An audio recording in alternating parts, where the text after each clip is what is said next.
Assalamualaikum, selamat datang di Dasar-Dasar Ilmu Komunikasi. Bersama saya, Nufariza Zahra Nabilah, yang akan membawakan tema penghinaan dan pelecehan di internet dengan topik rasisme di media sosial. Sebelum masuk ke pembahasan, kita semua pasti udah nggak asing kalau dengar kata rasis. Menurut Kompas.com, rasisme adalah adanya perbedaan perilaku dan ketidaksetaraan yang didasarkan oleh warna kulit, ras, suku, serta asal-usul seseorang yang menjadikan adanya batasan atau pelanggaran hak dan kebebasan seseorang. Kenyataannya, rasisme nggak bisa kita hindari sampai saat ini. Makin banyak kan? Tapi pertanyaannya, rasisme kok dinormalisasi? Media sosial telah menjadi bagian integral dari kehidupan sehari-hari. Contohnya, TikTok. Kita semua tahu bahwa setiap hal ada sisi positif dan negatifnya. Positifnya TikTok, kita bisa mengekspresikan diri melalui video-video yang kita buat dan kita posting.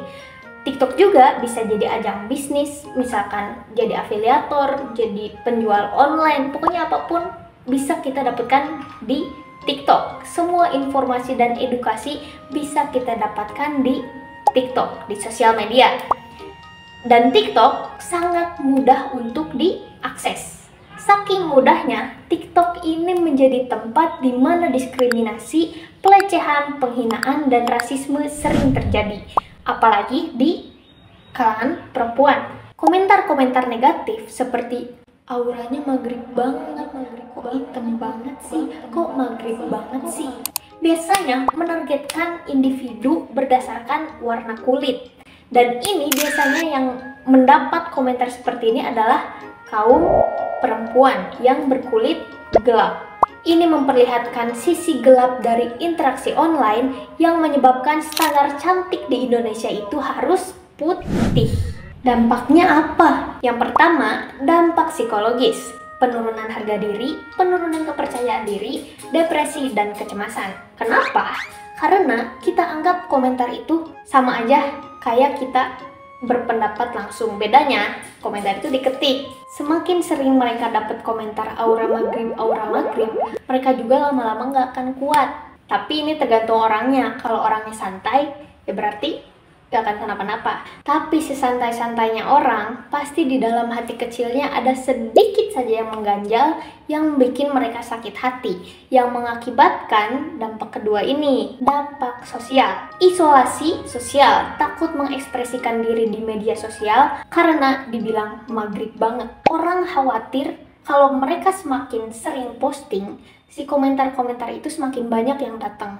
Jadi, beberapa orang mungkin lebih memilih untuk menghindarinya dengan cara stop memposting. Ketiga, dampak budaya. Orang-orang di negara ini menjadi berpandangan negatif terhadap orang-orang yang berkulit gelap. Meskipun nggak semua, tapi ini mayoritas yang sering saya temukan di sosial media itu seperti itu.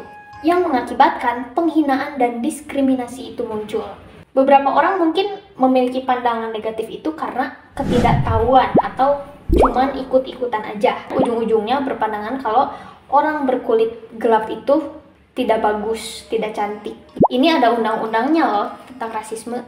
Meskipun sampai saat ini rasisme itu belum hilang, tapi apapun alasannya, rasisme itu tidak dibenarkan. Ada juga nih teori dan referensi jurnal terkait pelecehan dan penghinaan. My opinion. Pertama, semua kulit yang tercipta itu sudah menjadi takdir dari sang pencipta. Jadi kenapa harus dihina? Yang kedua, pentingnya pendidikan dan peningkatan kesadaran tentang dampak negatif dari berkomentar rasis. Ingat ya, kita manusia, mereka juga manusia. Kita punya hati, mereka juga punya hati.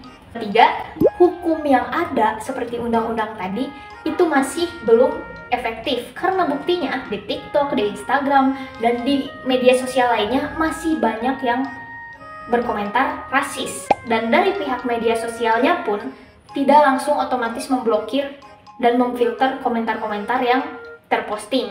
Netizen jadi leluasa buat mengetik apapun yang mereka mau, termasuk penghinaan.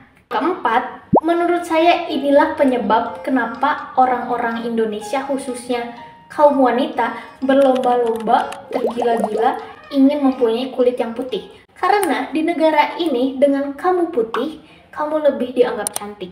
Dengan putih, kamu lebih dianggap ada. Dan dengan putih juga, kamu lebih dihargai dan dianggap perfect. Kita nggak bisa mengontrol orang untuk berkomentar apapun terhadap kita. Maka dari itu, jangan pernah bosan belajar untuk bertutur kata, apalagi untuk di media sosial. Dan ingat, jejak digital itu tidak akan hilang. Saya Novariza, pamit undur diri. Terima kasih dan sampai jumpa lagi. Dadah!